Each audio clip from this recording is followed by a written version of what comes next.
DJ Rick Entertainment. Big sound, professional equipment, competitive pricing. Who else you gonna go with? DJ Rick can handle all your live sound needs at any event in the DMV. Large or small, indoors, outdoors, weddings, barbecues, and even your friendly neighborhood protest. You need an experienced and professional sound man? Call DJ Rick Entertainment. 202-749-7903. That's 202-749-7903. Wait a minute. I know what you're thinking. Man, DJ Rick got my event sounding so good. How can I live stream it on the internet? Well, guess what? DJ Rick offers live streaming services too. So you can Facebook and YouTube your event worldwide with full audio fidelity. Call DJ Rick Entertainment. 202-749-7903. Or send them an email. DJRick4321@gmail.com. That's DJRIC4321@gmail.com. Big sound at competitive prices. And now live streaming. DJ Rick Entertainment. Who else you gonna go with?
What is going on? How you doing, everybody? It's tea time sports talk.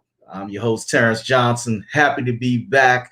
We were off for a couple of weeks. Thank you very much for your patience and for the likes and the follows for the show. We're building a great program. I'm happy about that. What we are looking at right now, since we're in Washington, D.C., we do have a few things going on that are not sports related. So it's a good time to take a break from this that's going on, what we're doing with the citizens of the DC area, the DMV as they call it. It's crazy. What else is crazy? And I have to say it. Our Wizards are not playing. We're going to get to that in a minute. We're looking right now at our Washington football team who participated in the, I say participated, they won the division, and now they've gotten into the playoffs. They've lost their first round game. I wasn't too disappointed with the way that they went about it. I think they stumbled into the playoffs and into the title for the Eastern Division of the NFC East. They've got a lot of work. They've got a lot of things, a lot of holes to fill. We're going to get back to that. We have a guest coming on later on that we're going to talk about football.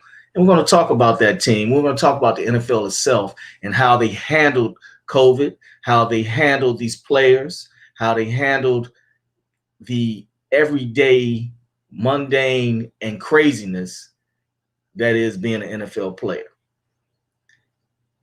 I think they did a pretty decent job.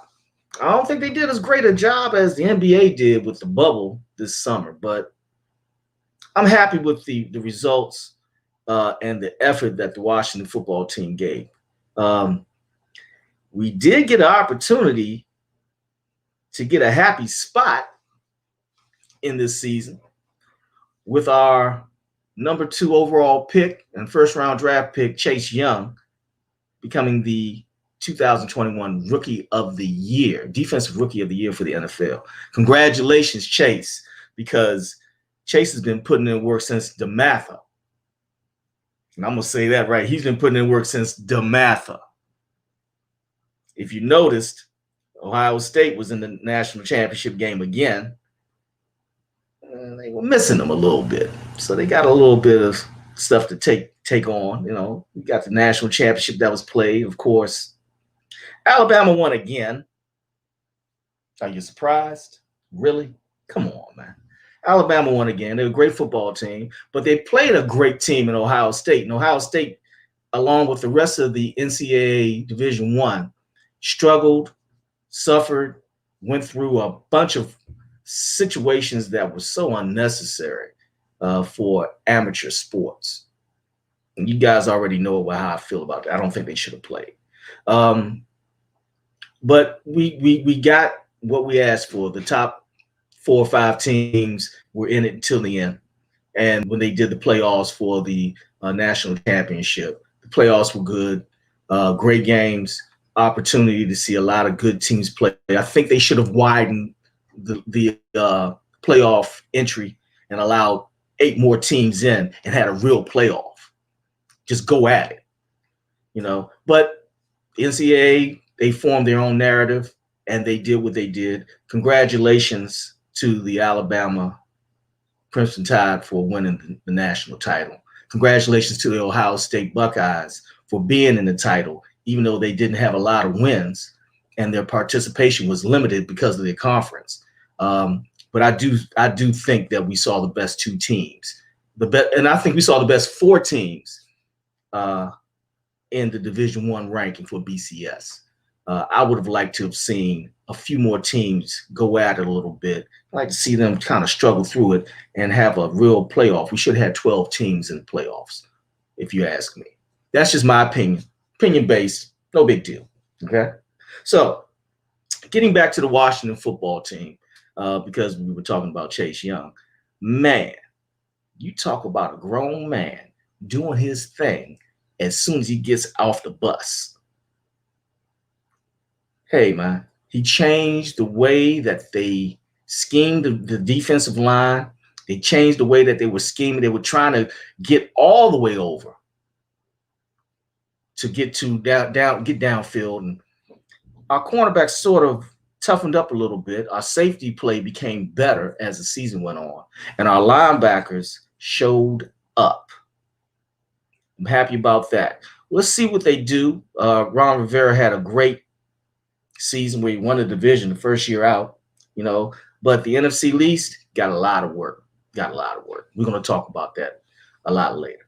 Now, we have the divisional playoffs this past weekend. You got a chance to see both number 1 teams in each conference go at it and survive to go to the championship game. Now, hey, the Browns. Who would have thought? Me. Told you that the Browns are going to be good. They're going to be a lot better. And I see them being a stalwart in the North Division of the AFC. I see them doing a lot of things. We saw Tom Brady reach to the NFC title game for the first time at the age of 43. That was incredible. We saw a gentleman by the name of Drew Brees bow out gracefully, as gracefully as you can bow out in a loss. He looked kind of shook, and it looked like they got to him. And it's unfortunate, but he will leave with just 1 ring. But guess what? He got a ring. A lot of guys leave the league, no ring, no opportunity to play even in the playoffs. So we're looking at that. I like the way that Baker Mayfield handled the season. He's becoming a great football player that plays quarterback. We also saw the fact that the scramble is good during the season, but you've got to be able to run the ball and you've got to be able to throw the ball in the pocket. Baltimore Ravens. You can't keep running your quarterback 150% of the time and win an NFL game. It hasn't been done yet. You haven't figured out how to do it. Michael Vick should have been one of the first that did it. I love Lamar Jackson. I believe in him. I think that he is the truth. But when his arm gets a little more accurate and he can move in the pocket, he'll become not a running quarterback, but he'll become a mobile quarterback that will be able to give the defenses a whole bunch of fits when he can run up to the line and throw the ball accurately. So we're looking at the Baltimore Ravens. Had a hard time. Man, Buffalo is rough, man. You can't. Buffalo. The Bills have circled the wagons again, and they're back in the AFC title game. Congratulations to the Buffalo Bills. It's going to be a great game. We're going to get an opportunity to see them go against Patrick Mahomes and the KC Chiefs, man. The Kansas City Chiefs are still the truth, and they're the champions, and you got to dethrone them to get to the Super Bowl. Good luck on that plan in KC. Good luck. I'm going with KC on that one. With the NFC, we've got the Tampa Bay Buccaneers against Mr. Rogers and his neighborhood. You got to go to his neighborhood to get to the Super Bowl, Mr. Brady. Good luck with that one. That's a complete team. So, with that being said, we have, again, we'll recap this real quick for those who didn't get it. The Green Bay Packers versus the Tampa Bay Buccaneers in the NFC title game in Green Bay at the Frozen Tundra. Good luck with that, Tom Brady. I don't know if your blood is thinned out from being down in Tampa. You better get it together because it's going to be a rough one. It's hard to win in Green Bay in December and January. That's for you, my man, Mark McCutcheon. Because he's going, I know he's going with the Packers. So we're looking at in the AFC, KC versus the Buffalo Bills. You know, that's a rough place to play, but the only team that I would have given a chance to even go down there and win are the Buffalo Bills. Josh Allen, that receiving core, the defense, underestimated. We're going to find out if they can hang with Pat Mahomes and match up with them. Again, the Green Bay Packers. I'm going with the Packers as well. I don't think Tampa is ready to take that title from them in Green Bay. Now, don't get me wrong, Bruce Arians, you have done a great job in circling the wagons for the Tampa Bay Buccaneers. And that offense is playing well thanks to Brady and that offensive coordinator. That's right. The offensive coordinator is from Washington, D.C. and played for H.D. Woodson, the quarterback. Guys, B is doing his job. He is learning how to manage a quarterback like Tom Brady. Be looking for him to be an NFL head coach in the future.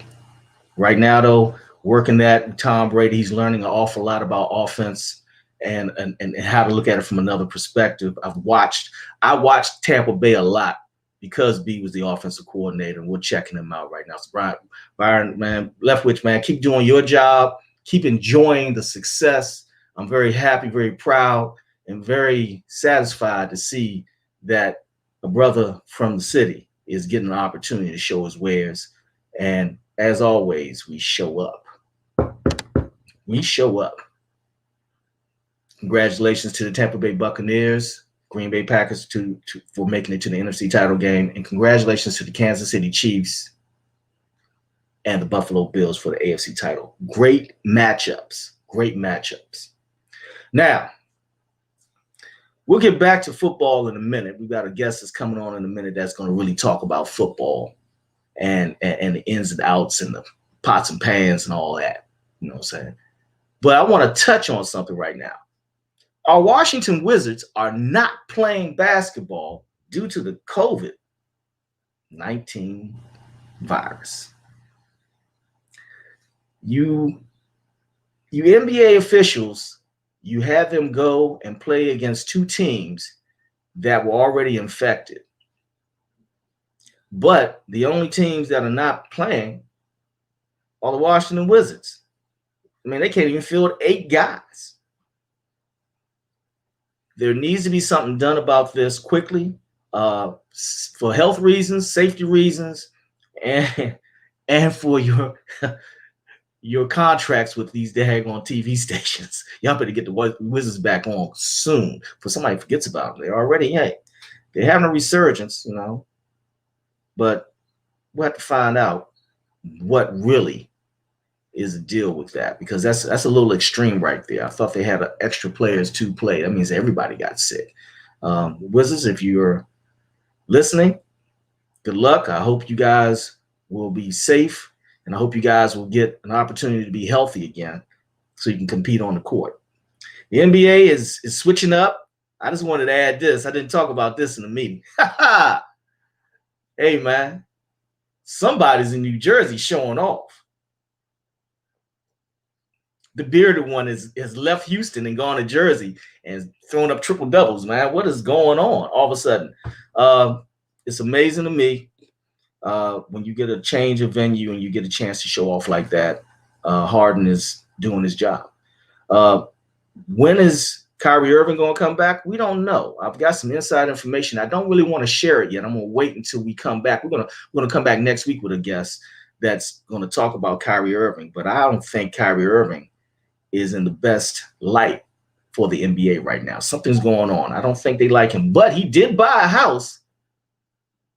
He did buy a house for a family that was in need of it. I'm sorry, I didn't have the right name. They bought him a house. The man that was killed in Minnesota, he bought his family a house. So they might not like what Kyrie is, but Kyrie is real. And I think there's a problem, not in Jersey, but in New York with Kyrie Irving and the NBA. The league is having a problem with him. And I'm going to say it straight out. You don't like him because he speaks his mind. You don't want him playing and winning, but he's a winner. 150%. You need to stop putting your players in positions where they can lose a lot just because of their outlook on life. Well, don't forget that this show, Tea Time Sports Show, is an interactive show. We are basically giving you an opportunity to interact with our guest, your host, myself. We're waiting for you guys to give us your questions. We're going to come back in a minute. We're going to take a break real quick, and we're going to come back with our guest, Theophus Brooks, Mr. Clerk himself. June, take us out, man. We'll be right back after these messages.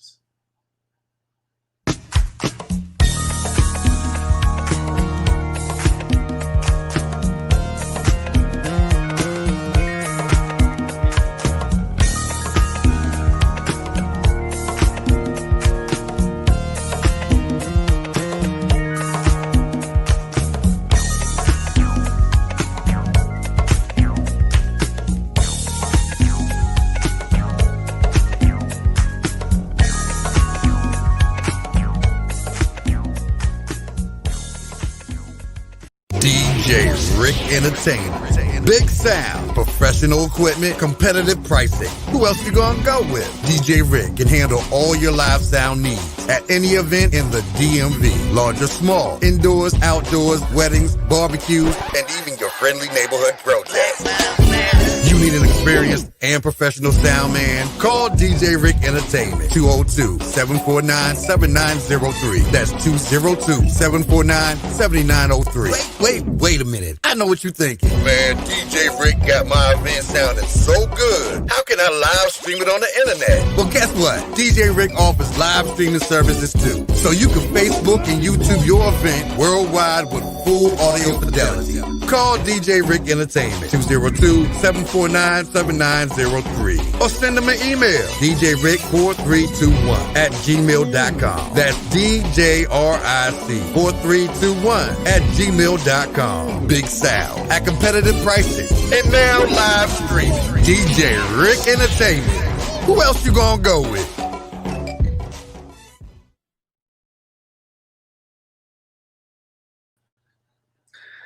Welcome back to Tea Time Sports. I'm your host again, Terrance Johnson here. Just sitting here chilling, we're talking sports real quick. We have what I consider one of the most knowledgeable people about football since I was in elementary school, late elementary, middle school. And I watched his teams play. I never got a chance to really play for him, but I always had a chance to be around him and watch how he handled his teams.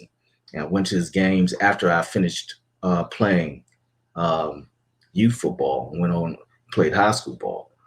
This gentleman right here is a multi-talented individual who has skill sets with dealing with youth problems, city problems, social problems. And he has a lot of answers for these kids and has always had them. And now that we're all older, we can appreciate him a whole lot more. Please welcome to Tea Time Sports, the Hangman, my man, Theophus Brooks, man. Coach, how you doing, man?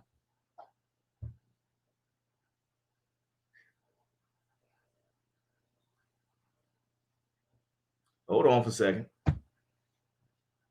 We'll have Coach Brooks on in a second. We'll make sure. We might have some technical difficulties. We'll bring him back in a second. So what we're going to speak on right now, we're going to talk about football, but we're going to talk about some legends. And unfortunately, 2 weeks ago, we had a legend of DC football pass away, Mr. Lonnie Perrin.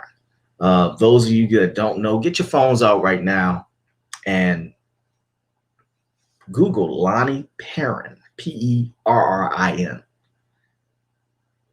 He played for McKinley Tech, played for the University of Illinois football, and played a few years in the NFL. I had an opportunity to meet him. I was on the field one day, and he just walked past me, and people were talking to him. We spoke for a second.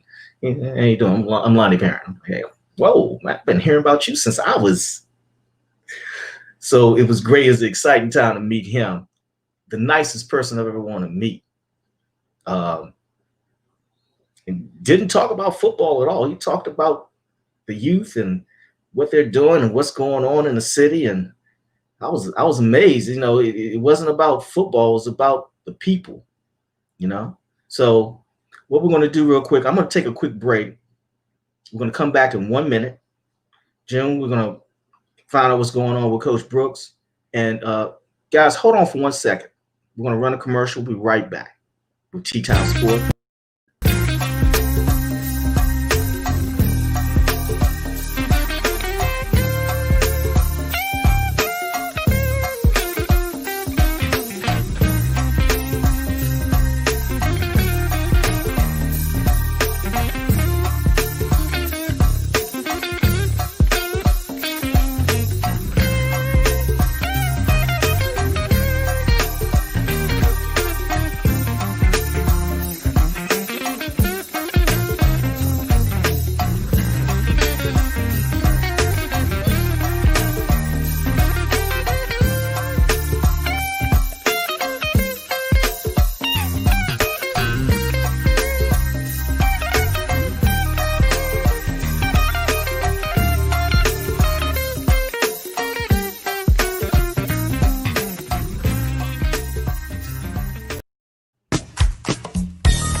DJ Rick Entertainment. Big sound, professional equipment, competitive pricing. Who else you gonna go with? DJ Rick can handle all your live sound needs at any event in the DMV. Large or small, indoors, outdoors, weddings, barbecues, and even your friendly neighborhood protests.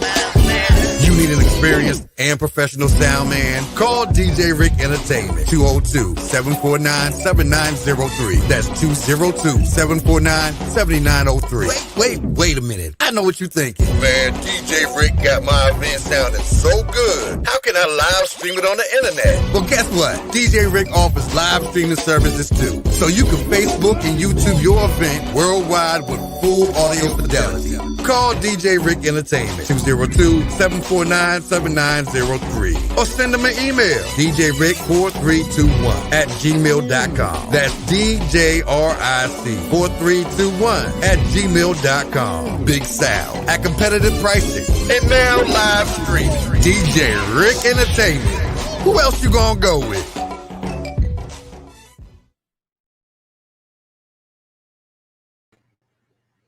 All right. We're having some technical difficulties with Coach Brooks, but we're gonna have him on in a minute. Coach Brooks, if you can hear me, hold on. We're working on it right now. We understand what the problem is, and we'll work it out. Until then, I'm gonna hold it down. I had a chance to sit back and read a lot about what's going on right now with the sports for the youth. Again, we're still experiencing here in the DC area a shutdown of youth sports.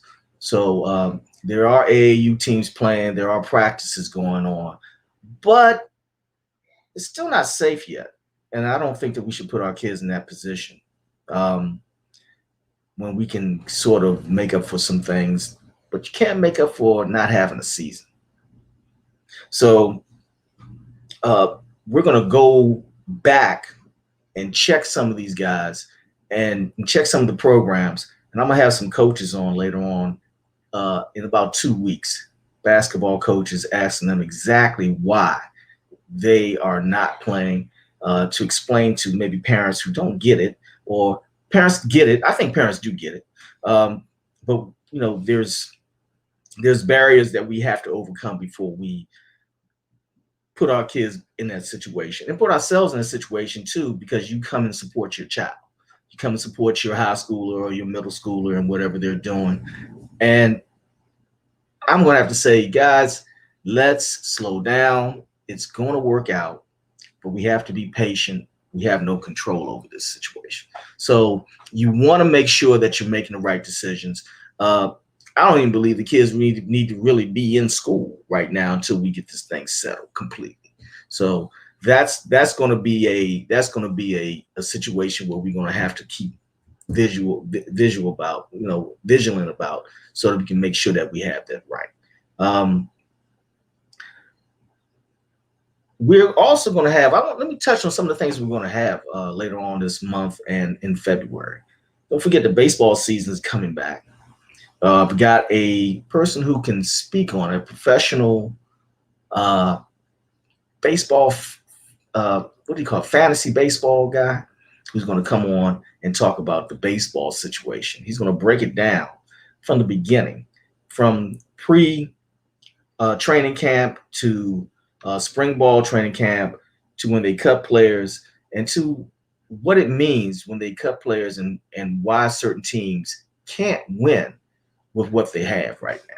So that's going to be an interesting situation right there, because it works the same way with football as it does with basketball and baseball. You got to make sure that you have a situation that is serviceable. It's a lot of guys, a lot of moving parts, a lot of money being made, a lot of money being spent. And, you know, we look at the Washington Nationals. What happened to them last year? They won the World Series. No, every year is different. And in baseball, every year is different, no matter what you could have the same team, has some of the same success in the regular season, and a team come up and knock you out in the playoffs. It's baseball. So be looking for that. Just like with the NFL, you know, hey, once you get in the playoffs, anything can happen. In the NBA, you saw what happened with the Miami Heat showing off and getting to the NBA Finals. That's why they play the games. Thank you, Herman Edwards. You play the game to win. You don't play the game and get paid for it just to show up. It shows. Well, I'm happy that we're getting some of our technical problems settled. We're going to take one more break so we can get Coach Brooks on. Please bear with me for a second. It's Tea Time Sports. I'm Terrance Johnson. We'll be right back. DJ Rick Entertainment. Big sound, professional equipment, competitive pricing. Who else you gonna go with? DJ Rick can handle all your live sound needs at any event in the DMV. Large or small, indoors, outdoors, weddings, barbecues, and even your friendly neighborhood protest. You need an experienced and professional sound man? Call DJ Rick Entertainment. 202-749-7903. That's 202-749-7903. Wait a minute. I know what you're thinking. Man, DJ Rick got my event sounding so good. How can I live stream it on the internet? Well, guess what? DJ Rick offers live streaming services too. So you can Facebook and YouTube your event worldwide with full audio fidelity. Call DJ Rick Entertainment. 202-749-7903. Or send them an email. DJRick4321@gmail.com. That's DJRIC4321@gmail.com. Big sound at competitive pricing. And now live streaming. DJ Rick Entertainment. Who else you gonna go with?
Hey, we're back. A little technical thing, man. We're all right, though, man. It is live. It is very live.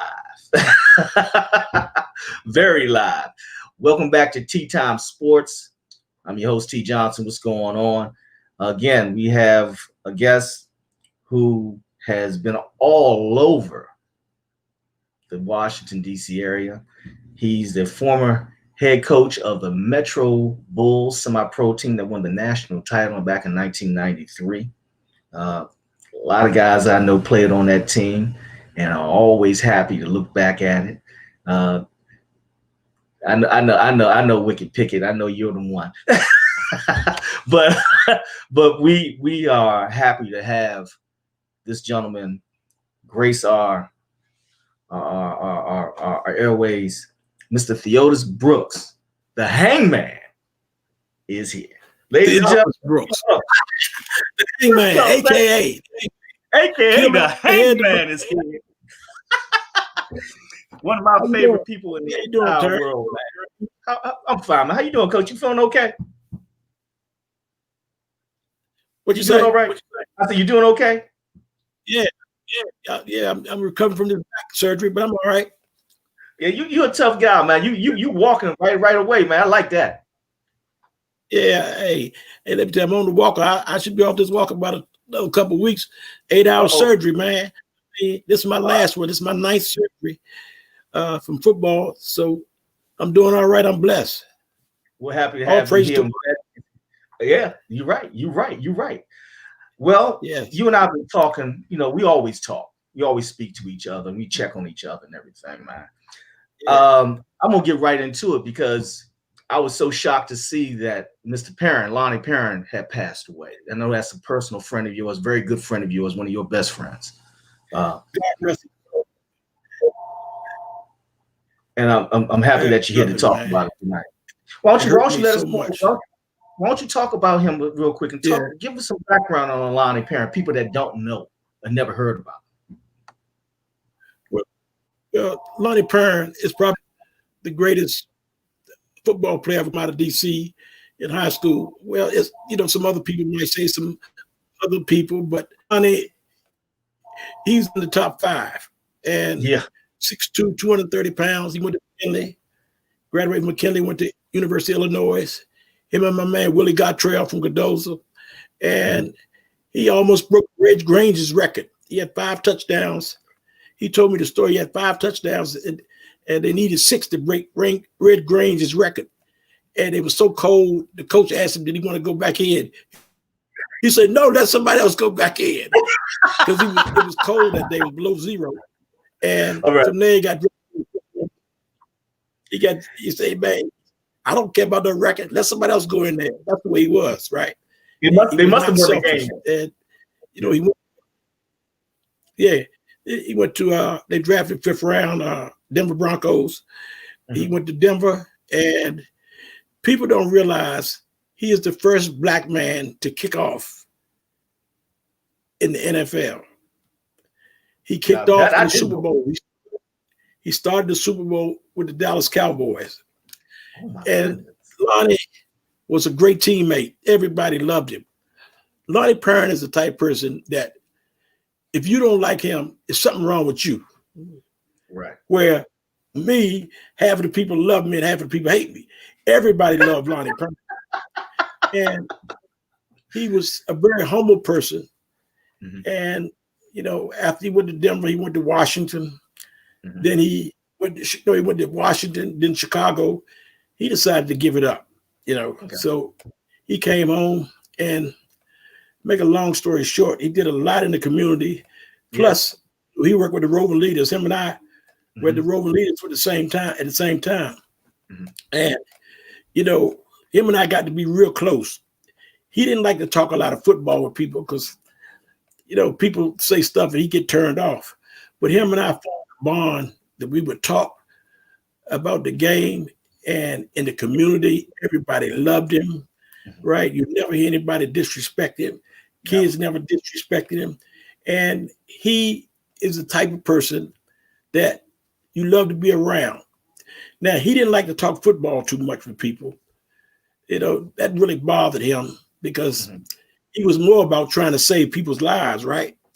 But him and I, we talked about football a lot. And let me tell you a story. He called me up and said, I won't call the name of the team. He said his youth team want him to be the head coach. Want him to be a coach, assistant coach. And I told him, he said, "You know what I want to do?" I said, "I know you want to teach technique. You want to teach technique and skills." I said, "Man, when you go over there and you're working on your skills and technique, if they tell you, hurry up, coach, we got to start running plays, it's time for you to leave." Yep. Because it's about teaching. Right. He called me the next day and say, "How did you know that?" I said, I told you. All they care about is running plays. They don't care about teaching technique, 3-point stance. Right. he's a methodical person. You know, he likes to go through details. And then he went up to Coolidge, and Bob Hedden asked him to come up Coolidge. Right. He went up to Coolidge, and for some reason, I go up there and watch practice. He's standing off to the side. I said, "What's wrong?" Well, don't see like the head coach is including him. Maybe she don't you, right? And he wasn't upset. He was just like, "Man, you know, what should I do?" I said, "Why don't you just go over there and start coaching?" Yeah. So he went over there and started coaching. After a while, he kind of gave it up, right? Yeah. You know, it's a different breed. Yeah. You know, these coaches, they want to get into running plays, and they watch TV. We want to run a read option. We want to run this. We want to run that. You know, instead of teaching kids fundamentals. Especially when you don't have the daggone personnel to run those type of plays. Yeah. Yeah, you're not teaching skill sets so that they learn how to run the plays. You're right. And not only that, when I was close, along with Glenn Harris, us three, we were close. Glenn and Lonnie spoke at my father's funeral, right? Glenn spoke at my mother's father, and Lonnie came in and spoke at my father's funeral.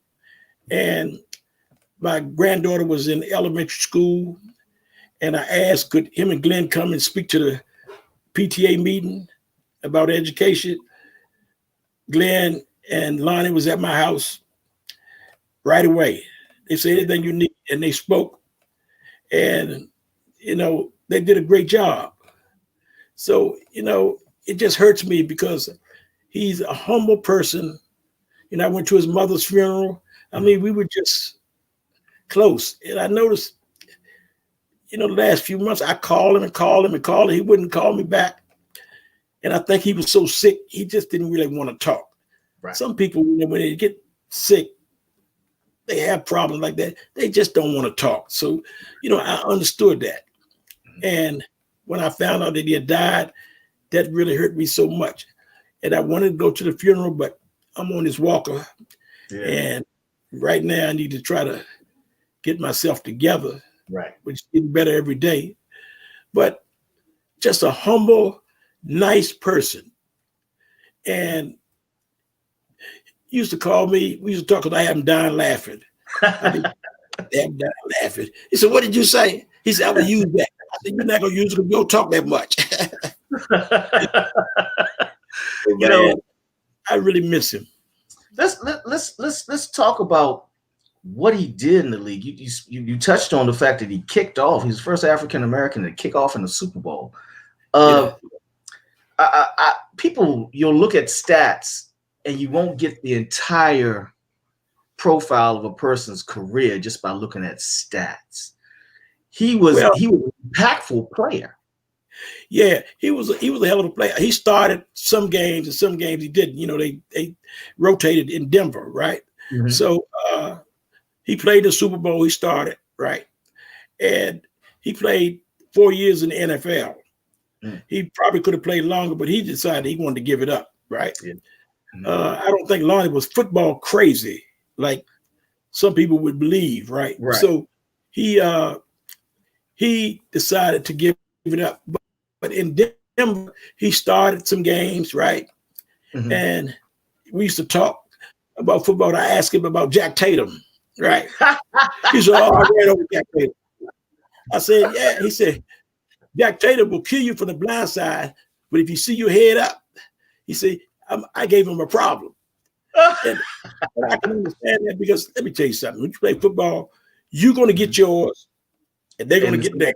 That's right. That's part of the game. That's how the game runs. God told me he never got beat for a touchdown. Well, you never played defensive back there. That's right. Yeah. Lonnie, he started on and off the Denver Broncos, played mostly special teams, right? Came to Washington. They didn't play him like he wanted to be played, so he went on to Chicago. Mm-hmm. So he had a 4-year career. He collect that bonus, that money every month. So, you know, if you stay in the pros for 1 week, that pension is something else. He won 73 and got cut. And I wasn't mad at nobody. I wasn't mad. Good.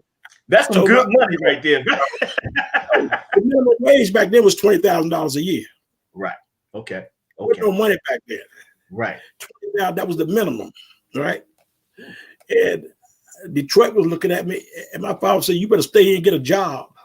I've been running after football, or you won't have nowhere to live." So I came home and started playing minor league ball for 10 years. So I said, "What the heck?" Well, but Lonnie was just outstanding. I really cried, man. I really cried when he died. That thing hurt me so much. The one time I had a chance to meet him, and it was on a football field. He was walking across the field, and we were just talking. We were just talking, and I happened to be standing next to him. He's like, "Hey, man, Lonnie Parent." I was like, "Oh my goodness!" Yeah. And he said, "What?" I said, "I've been hearing about you since I was 8, man." And he was like, "What?" I said, "I've been hearing about you since I was 8." He was like, "Really?" He played it real well. He was like, "Really?" People don't know him. This guy he talked about football for exactly, I can say about 3 minutes. Everything else was about youth. Everything was about education. It was about being there for our children in the community. It was about making sure that these kids are prepared to give back when the community needs them to. And normally it happens between the ages of 21 and 30 when you're supposed to give back. That means you got enough going. And I was floored by the fact that I got in my car and I was like, man, I just met Lonnie Parent. And he ain't talking about football at all. He ain't care about football unless it was about the youth. I was like, man, that's what I want to be. Yeah, we had a summer program with some at-risk youth Rover leaders, and he talked about rite of passage. Right, he introduced that to the program, and the steps that a young man got to go through before you become a man. He did a great job. We took kids to the courts. They let them listen to trials, murder trials, so they get a taste of it. And when they came out, they asked questions, about why did the attorney say this? Why? So, he was the one that really introduced that. Yeah. And we did it all summer. Great job. Great job. I'm telling you. Well, Coach, let me ask you a question about this. We're gonna get off of Lonnie Parent for a second. Okay. And let people sort of. I'm giving the audience an opportunity to Google. If you want to Google Lonnie Parent, Google him. If you have any more questions for Coach, we're going to come back in the next segment, and you're going to ask those questions, and we're going to fill those questions, Coach. What I wanted to talk to you more about now is we had a discussion on Facebook about a week ago about quarterbacks in the NFL, and you made a great point that quarterbacks are to stand in that pocket and deliver that ball and run the plays the way they're supposed to be ran. Yeah. And I look at it, we were talking about Lamar Jackson, who is a great talent, by the way. We're not taking anything away from his physical ability to run the ball and play the game of football the way he's playing. Unbelievable, unstoppable. But it does not equate to a Super Bowl title. It doesn't equate to a Super Bowl appearance, and it doesn't equate to an AFC title appearance. What do you have to say about that? It's a lot of people don't realize they look at football as fantasy. Right. They like quarterbacks who run 80 yards and jump over people and stuff like that. I'm a different person. I look at a quarterback as a person. Your job is to throw the ball. Your job is to, if you have to run, get the first down. Right. That's what your job is. Kids at a young age, a lot of white kids, they send them to quarterback school. Right. So they teach them how to be a quarterback. Mm-hmm. Your steps, your hips, your feet, your arm, they pocket presence, awareness, progressions. They teach all at a young age. What we do with our quarterbacks is they say, look at that guy. He can run and he got a strong arm. Just throw him out there and let him use his talent. Then when he moves on to college, they don't send him to college where they run a pro set offense.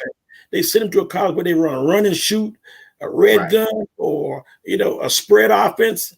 And when they go there, it looks good. But when they get drafted in the pros, it's a different. That looks good. But if you're down by 17 points with 8 minutes left to go in the game, and you got to stand in that pocket and wing it, you got to run that off. First down, wing it first down, because you can't run because you're going to run out the clock. So you can't go out. So you got to strategy. Yeah, it messes the strategy of the entire game plan up when you start running the ball like that. Now, you've got the defense off kilter, but you can't run your offense the way you really want to run your offense. You can't. And if you're a receiver and you're trying to make some money, would you go there and play? No. You want to go there. Let him keep running. They don't get your ball. And Lamar Jackson and the boy from Houston, to me, are the same. Now, great talent. Would I want him playing for me? No. Give me a pocket passer that can run when he's in trouble. Right. I want you to stay in the pocket. When the rush comes, I always say this: the difference in a running quarterback and a pocket passer. A running quarterback sees the pass rush. Right. A pocket quarterback feels the pass rush. Feels the pass rush. That's right. So when you're looking downfield, your first read, your second read, and you start looking how you can escape. Okay, then you have a problem. Now that looks good, but if you're behind, it doesn't work. It's hard to come from behind. Yeah. Baltimore was rolling until they got behind. Right. And last year, a year before last, 2 years in the league, he had problems coming from behind because they're not built that way. They're built to run the ball and create stuff and be creative.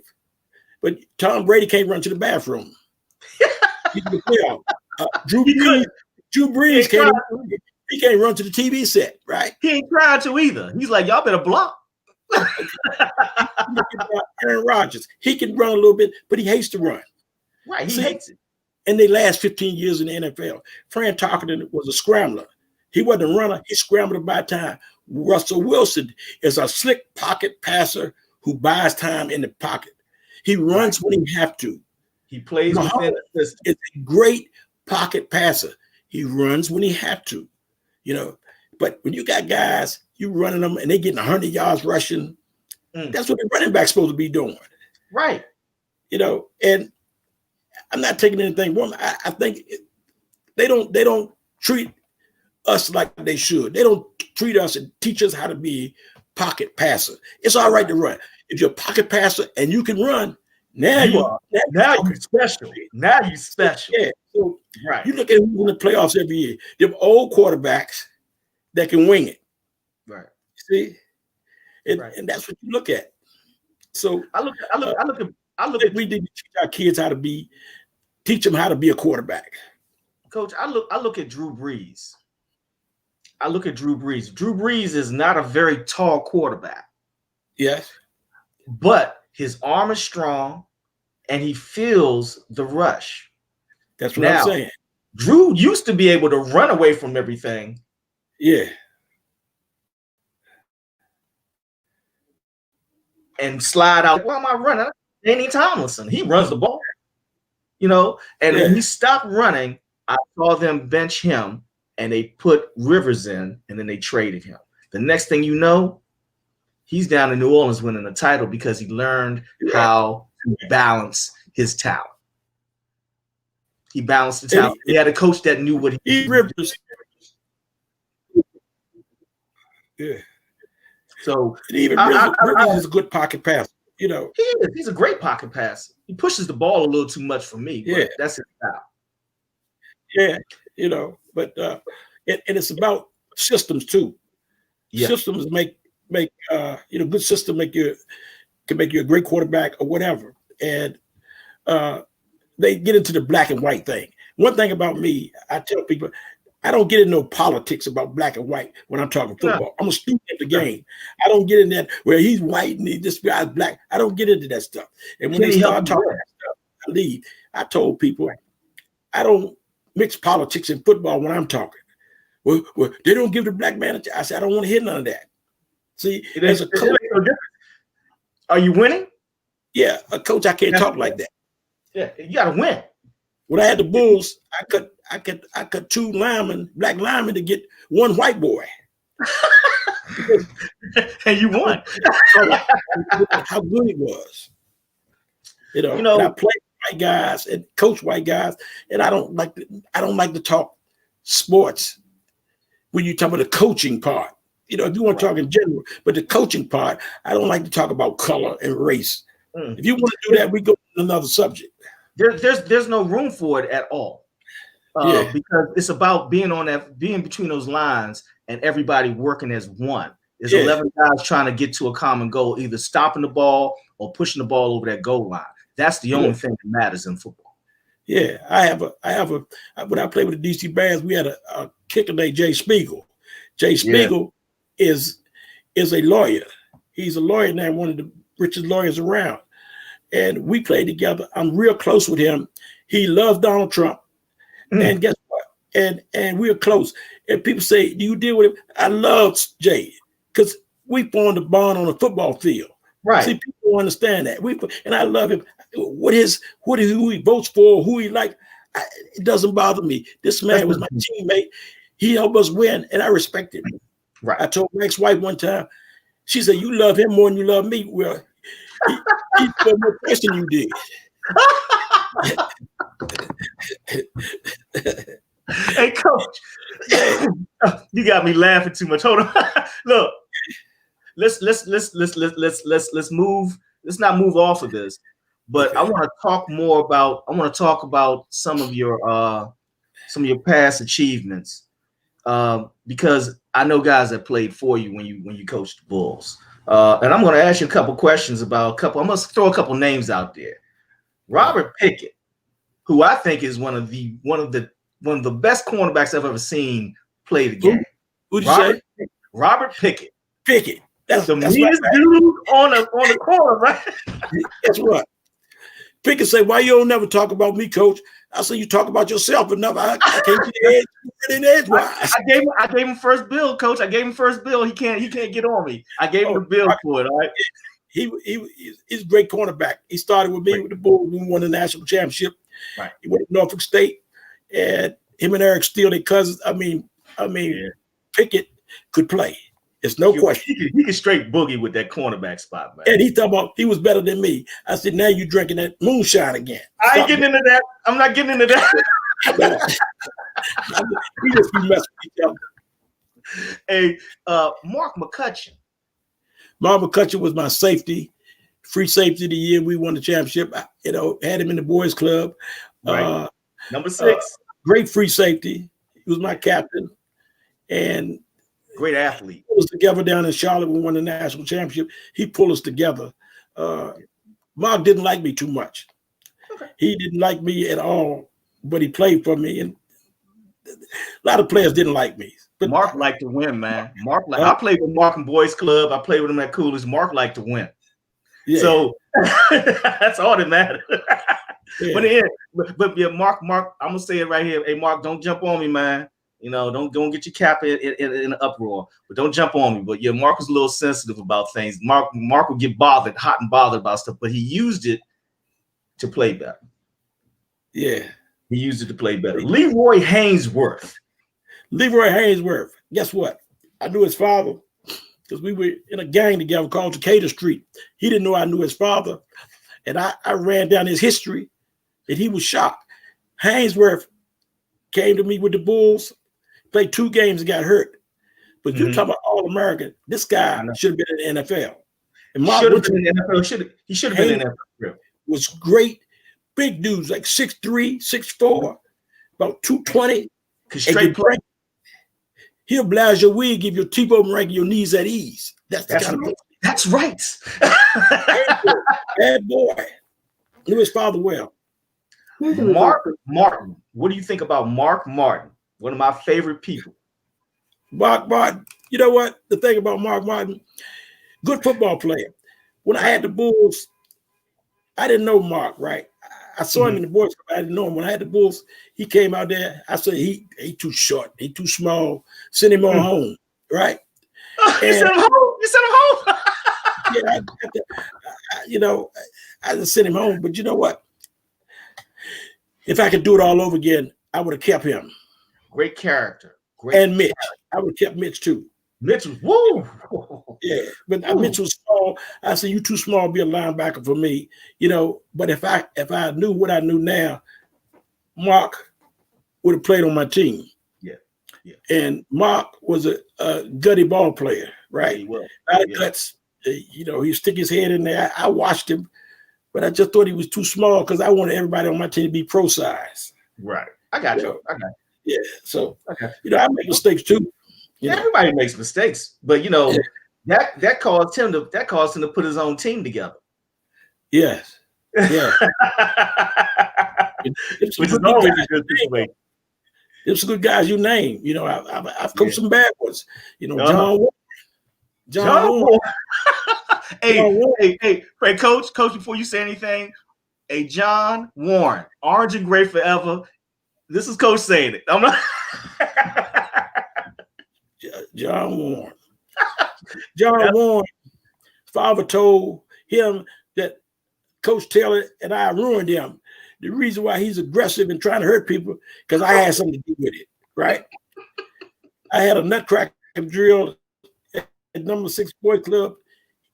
He and Marty Ricks hit a guy so hard, I canceled the nutcracker. This one okay. And it's a ball player, Troy. And Troy was another cool man. I had some bad boys. Troy was on the team with us in '85 and '86. Yeah. Troy was amazing. Troy was amazing. Right there. Yeah. And he did well down in Norfolk State too. Yeah. He did well down in Norfolk State. Hey, Coach, this is what we're gonna do. We're gonna take a quick break. Okay. Give you a break. Hey, Jim, we're gonna do a 2 minute break real quick. Coach, stay still. We're gonna be right back with Theophus Brooks on Tea Time Sports Talk. I'm your man T. Johnson. We'll be right back. This is incredible. DJ Rick Entertainment. Big sound, professional equipment, competitive pricing. Who else you gonna go with? DJ Rick can handle all your live sound needs at any event in the DMV. Large or small, indoors, outdoors, weddings, barbecues, and even your friendly neighborhood protest. You need an experienced and professional sound man? Call DJ Rick Entertainment. 202-749-7903. That's 202-749-7903. Wait a minute. I know what you're thinking. Man, DJ Rick got my event sounding so good. How can I live stream it on the internet? Well, guess what? DJ Rick offers live streaming services too. So you can Facebook and YouTube your event worldwide with full audio fidelity. Call DJ Rick Entertainment. 202-749-7903. Or send them an email. DJRick4321@gmail.com. That's DJRIC4321@gmail.com. Big sound at competitive pricing. And now live streaming. DJ Rick Entertainment. Who else you gonna go with?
All right, man. Hey, we're back. Welcome back to Tea Time Sports Talk. I'm your man T. Johnson with my man Coach the Hangman is doing his thing here today, baby. Thank you so much, Coach, for coming on here.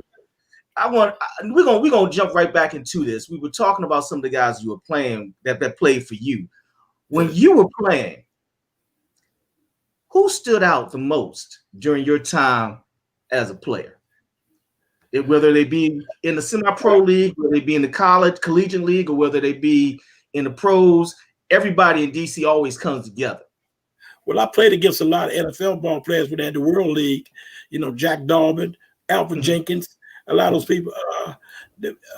John Amos from Good Times played with the Norfolk Neptunes, right? So I played against a lot of great ball players. And when I was with the DC Bears, that whole league, everybody went to college and came home and played. One year I looked up and Willie Stewart was playing center for the Cavaliers. Hold up. Willie Stewart from Anacostia was playing one game, right? But, on the opposite, Melvin Holloway, Weasel, Nate Henry, some of them, they great ball players. They had some funny names too. 7th Street Willie. They had some names back then. And I played with Skip Foster, one of the greatest wide receivers. Big Bouye Davis, 230. Sam Jones, 230. Running backs, right? Yeah. I played against so many, and there's so many guys. Larry Wesley, right? Paul Lucas, Joe Collins. The DC Bears, we lost 2 games in 5 years, right? Wow. That's how good we were. I mean, everybody, you got cut from the pros that came home from college. Stonewalls had good teams then. Yeah, they did. And I wound up playing with the Stonewalls, and I wound up being the coach for the Stonewalls for 1 year, the head coach. So, it was some great ball players back then. They came, all Americans. They come home and they play ball, and it was great. What's the difference between when you played in the semi-pro? Because I used to go to games, and they were packed. Nowadays we have what people call watered down semi-pro football. Well, we call it minor league. Right. I don't know what a semi-pro is. It's minor league. You're pro, you're not. When we came along with the Stonewalls, Bears, Cavaliers, a lot of them guys played college ball or got cut from the pro. Baltimore Rams, Schuylkill Cold Crackers, Harrisburg, Chambersburg, Tennessee, places all over. They came from pro camps. The players now are like guys that come off the street and they want to play ball. They play on playgrounds. They dress sloppy. It's no really discipline going on. Might have 1 or 2, but it's like, coaches don't have control. Players doing what they want to do. It's like night and day. Right. And the players now, a lot of them wouldn't even make the team back then. They wouldn't make the team. I coached a couple of years in semi-pros, and a couple of guys wouldn't even be invited to come on the practice field. Linemen were pro size back in the 70s. NFL pro size linemen were 240, 250, 260. Gotcha. 230. The same thing when I had the DC Bears. Our defensive line was like 250, right? I was blessed. I played cornerback at 210 pounds, which is big, right? Big. And it's a big deal coaching because everybody went somewhere and came home.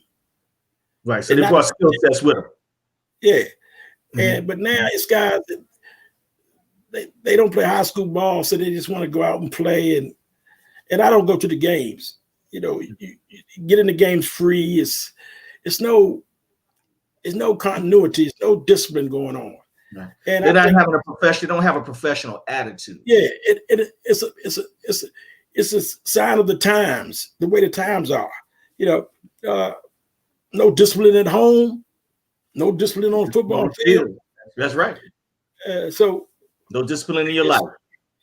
You can't tell them anything. They know everything. So they asked me would I coach again. I wouldn't coach if the Lord came and laid on me, I couldn't do it. Well, a lot of guys feel that way that are my age and older, that they don't want to mess with it anymore. They don't want to contribute to it because there's really nothing there.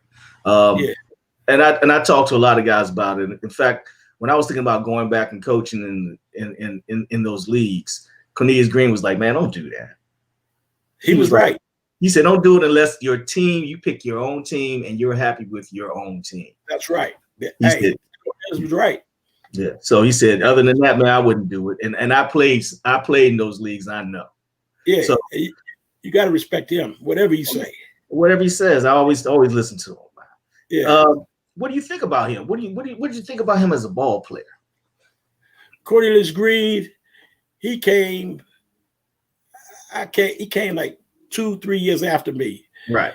And he bring that flashy, flamboyant style. Yeah. Nickname Flam. And he was a option quarterback. But right. They used him in a different way. He could throw the ball, but he could run. He was very smart and intelligent. And when he went to Ohio State, I had him on my radio show at one time. And a lot of people don't know this. Do you know when he got to Ohio State, the Klan was trying to burn his car? They sent death threats. They tried to blow it. Coach, they tried to burn the Flammobile? Yeah, they not only tried to burn it down, but they sent threats. They threatened his life. Wow. They put dolls hanging by a noose. All that. I mean, I told him he needed to write a book. And I asked him, when did he stop? He started as a freshman. Right. He said, I started winning, and they started. He started winning up there, and guess what? The Klan loved him. Like the Klan said, don't mess with him. Because they love their football in Ohio. He has that personality. Once you meet him, nice you just like him. You cannot dislike him at all. Yeah. And he and a few other ball players like that from the area are like that too. Yeah. They just enjoy themselves. And it goes not just with football, basketball, baseball. DC puts out a lot of great characters. But you know what my man said? Ronnie Ramsey said, Cornelius Green, love him some Cornelius Green. He love him. So I say he should. He's his best promoter. He's his best promoter. The Adventures of Cornelius Green. The Adventures of Superman. Hey, Cornelius, if you're watching, man, I'm gonna have you on the show so you can rebut, okay? I love it. I had him on my show. I love it. But they really were gonna try to kill him up there. That's amazing. I've heard stories. Me and him talk on a regular. We're very good friends. We're close friends. Yeah. And he's an intricate part of my kid's life, as well as mine. Lots of football knowledge. And people don't respect it. And he doesn't brag on that, all the time. But if you ask him, he'll tell you. Him and Lonnie are the same type of people. Yeah. They don't. Yeah. And he went to the Dallas Cowboys. If he was coming along now, they would let him try the quarterback. Back then, he would have been a starter. Back, Well, Cornelius is a thin guy, but he's a heck of a guy. But guess what? If he was coming along now, he would be bigger from the weight training and everything else. Yes, he would. Yes, he would.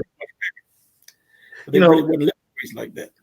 Coach, let's jump forward a little bit. Let's talk about. We're gonna touch on the NCAA real quick. What do you think about what they did with the playoffs and how they handled things this season with the COVID and having the guys play and go through all these different hoops trying to get this money from this TV contract, man? What are you talking about, college? College, yes. Yeah. Okay. I'm like this. I really don't have an opinion like a lot of people, because if you do something, if you try to have a league, people will say, don't have it. Some other people say you can do it a better way. Some people say they're not satisfied and this and that. And I come up with some ideas, but people probably wouldn't like it. This thing is serious about, it's more serious than football. People are dying from it. Two of my football players died from it. Yeah, and I also got a couple guys got that too. Yeah, our man, Malcolm. And for me, when they ask me what I think, I said, I really don't know, man. Because, parents want kids to play football. Right. Some people don't want the kids to play. I mean, it's dangerous. And anything I say, I'll think about it next week and say, no, I don't agree with that. Well, I come up with an answer and say, I don't agree with that. So I really don't have an answer, man, because it's a dangerous situation. Yeah. And a lot of people blame the president. Well, let me tell you this. I tell people all the time, I don't get into that because can't nobody make you do anything. Right. Somebody tells me you can go outside now, everything's all right. Because he's the president, I'm gonna go outside. So if you go outside and you catch the virus, that's your fault. Because he ain't coming to talk to you about what you did. If you go to the yard and he bites you, that's his fault. You go back in the yard and he bites you, that's your fault. That's your fault. You know what he's gonna do. He showed you what he was. It's kind of touchy with me, right? Yeah, you want to see football, but then again, you think about the lives and not at this price. It's like that, man. It's rough. Not at this price. I had 3 tests because I had 3 surgeries this summer, 2 on my neck and 1 on my back. So, that's something you got to watch. Right. Well, let's talk about this. The playoffs, NFL playoffs. What do you think? We're going to talk about one play and then we're going to go to the playoffs. What do you think about Chase Young getting that Defensive Player of the Year award? Defensive Rookie of the Year. I haven't seen everybody, so I wouldn't say. Okay. This is what I say about Chase Young. First of all, he need to shut up. He talked too much. I don't care. I'm old school. Rookies keep their mouth closed. Yeah, keep your mouth closed. Camera stuff. Okay. What I see is a great player coming. I see games where you make a big play, then games that he's quiet, then he make a big play. Then he's quiet, make a big play, then he's quiet. Right. I think that he can get out of control if coaches give him too much.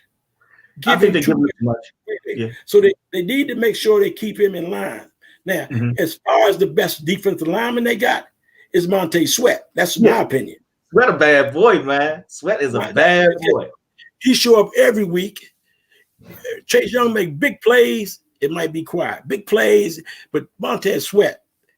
Every play. And I'm not a Redskin player, but I call a spade a spade. The man is a hell of a ball player, right? Yeah, he is. Yes, he is. I agree. They got some ballers on their team. Yeah. The boy, they got some ball players. That boy Payne is a bad boy. Sweat. Oh, yeah. Sweat's phenomenal. Front boy is nice. Front boy is nice. Yeah. He worked the linebackers a little bit. Front boy is nice, and I think that the coach has done a great job. I told him the Haskins is not an NFL quarterback. I told him last year. They want to get into the black thing.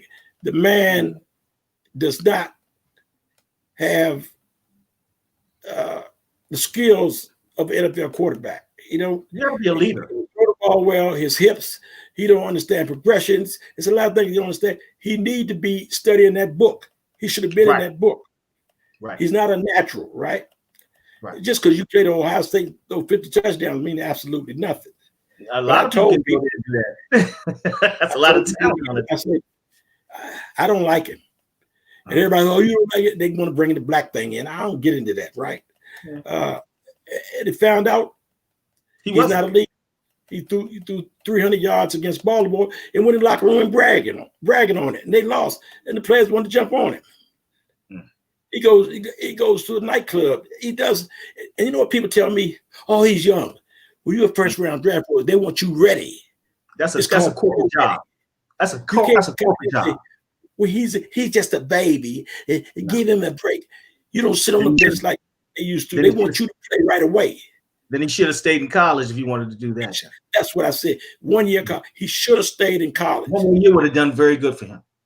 But people, and I'm going to say this, our people of color, we need to stop looking at every time you see a big black guy that can throw a football, he's automatically, he can be great. Just work with him.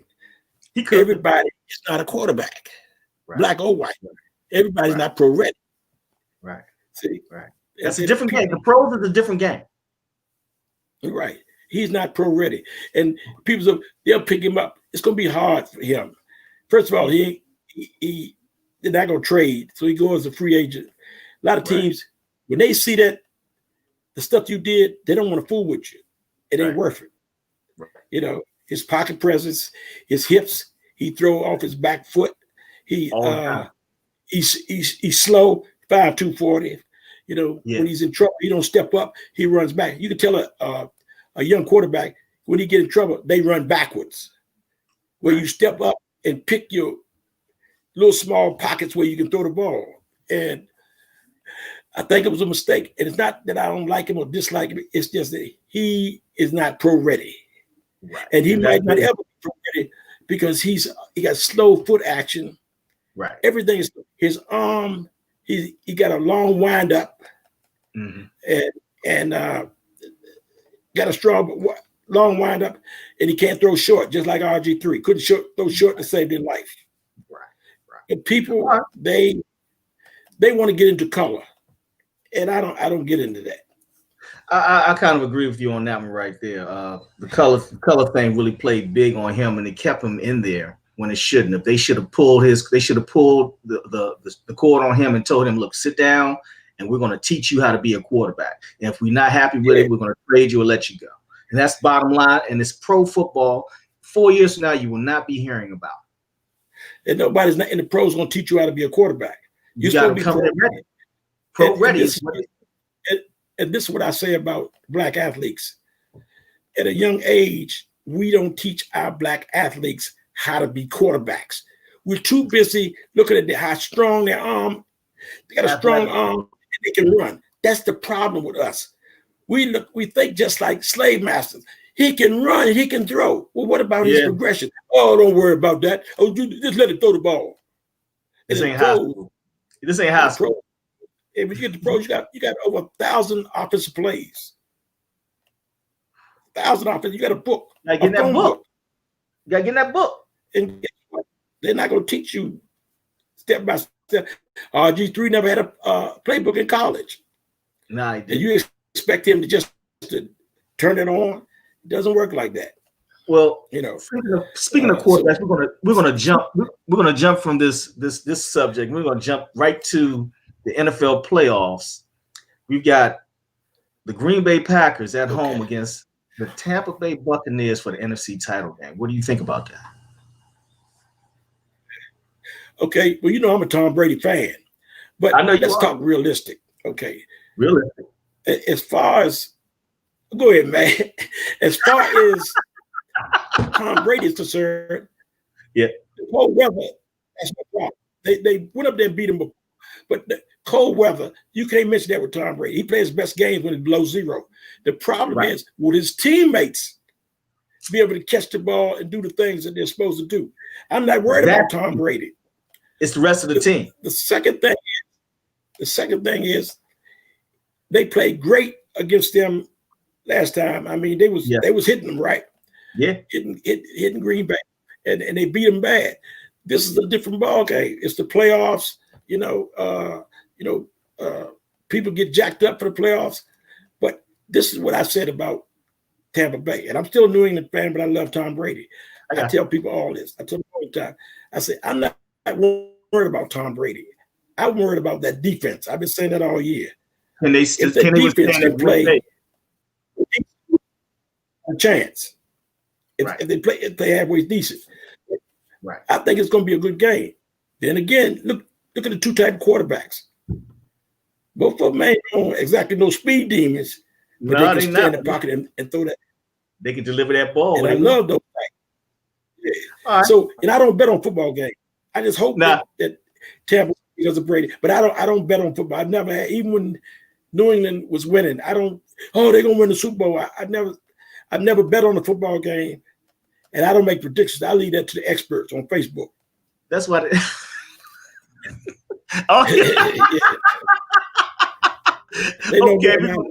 let's move over to the other game. Kansas City at home for the AFC title against the Buffalo Bills, and they look good. If Mahomes play, I think Buffalo going to have a hard time beating them.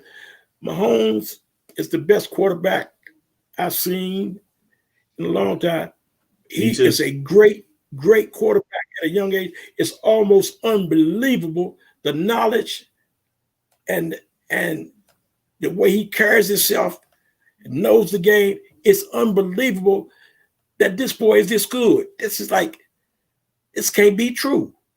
Mm-hmm. Buffalo. I love Buffalo. I love the coaching staff. The quarterback has really come around. He's came up. He's come up. Mahomes play, I think it might be a little more power. I think so too. And I think that Buffalo's still. I think that Buffalo's still learning how to win. Buffalo matched him. I think Buffalo's learning how to win still, and I think this is a good test to see where. That's right. But they have a shot. But they got a shot though. They got a shot. I'm giving that shot. I'm picking Green Bay. To play the Kansas City Chiefs in the Super Bowl, and that's going to be my pick. Well, I'm not going to say anything else about it. I said this way. I hope Tom Brady win, but I don't make picks. I've never make picks. I just never did that because I knew who was going to win. I knew this. I knew it. Man, no, you don't, because everybody said that that New England was going to lose to Atlanta too. Yeah, they did. You know, I've got my man June saying, "Hey, Bills versus Brady." That's what he wants to see. He wants to see the Bills and the Bucks in the Super Bowl, and they want to see Brady down there playing at the home field. So I understand. You know what? That's the home field for the Super Bowl. Yeah. That's interesting. And Tom Brady. He took Antonio Brown, brought him down there and put him in his house to stay. He did. And man, Tom Brady, you know him. He is the nicest person you can meet. He's not arrogant. He's the nicest person you can meet. You know, and some people up there that play with him. And I like winners. People told me you like me because they win all the time. Yeah. Well, every time I coach, I be winning. That's what I want. I want to be. I like winners. I want to be like underdogs. They do. I hate underdogs. I'm not gonna hang with the third place guy all day. Hey, coach, I can't stand an underdog. I was an underdog and beat him to death. You would have hated us at Coolidge when we played H.G. Wilson because we were definitely the underdog. Except nobody knew. We didn't know we were underdog. We were like, "Well, we winning the game." What do you mean you're going to win the game? Y'all playing the best team in the league. Best team in the city. Best team in the area. 35, Sam Taylor, he didn't play. Sam Taylor said, you better not want to lose. Hey, Coach Sam Taylor, what's going on, man? How you doing, man? I just want to say hi. If it wasn't for you, I would not be sitting here right now talking to this man, Coach Brooks. Right? If it wasn't for Bob Head, I wouldn't. Bob Head and my father, I don't know where I'd be. Bob Head was my coach at Godova, and he was only 8 years older than me. But man, Bob Head, I love this man. Incredible. I love this man, dirty draws. I'll tell you in a minute. I love and on that note, Coach, I'm gonna turn you on. Hey, Coach Brooks, I want let me thank you first for coming on the show. We're getting ready to wrap this up, man. You're gonna have to come back. Hey, anytime, man. Anytime. Hey, man. We can come back and do some extra notes on the backboard. We can do some extra notes on the backboard. We can do that. We can do. I'm well versed with that. I got it. Man. Thank you so much. I'm glad you had me on, man. I always been tight. I always loved you, man. You know, man. Hey, man. You good person. I appreciate you. You can play. And you know. Yeah. Hey, man, we're gonna talk. I'm gonna bring you back on when we might have a Metro Bulls reunion on this show. I might give y'all a half hour to talk about some things and tell people can say how much they like you playing for you. You gonna let them fools in the studio? There's some crazy say people. What now? Oh, I got some crazy football players. You gonna put them in the studio? I played with a few of them in high school boy club. I know. Trust me. Yeah. Not crazy as you can be. Man, Sam Taylor, he's crazy too. The son, my quarterback. But you know what? And I'm gonna say this right now before we cut this off. Sam Taylor Jr. was a bad man. No question. And it was a You know, great, and he was a me, great coach. And he was a great coach as well. Do you know when he was playing for me? Sam bench 400 pounds quarterback. You got a quarterback benching 400 pounds. I'm Yeah. following him wherever you want to go. Catch the ball, man. I got you. One night, the guy said they're gonna knock him out. I say he bench 400 pounds. They're gonna be scraping you off the ground, talking about knocking him out. Go ahead and do it. And he had that Taylor mentality. Trust me. He could make any kind of throw too.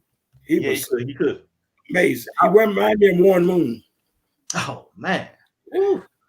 On that note, Coach Brooks, thank you so much. We appreciate you. Love you, man. Up here. We're gonna talk to you later on. I'll give you a call later on tomorrow, man. Okay.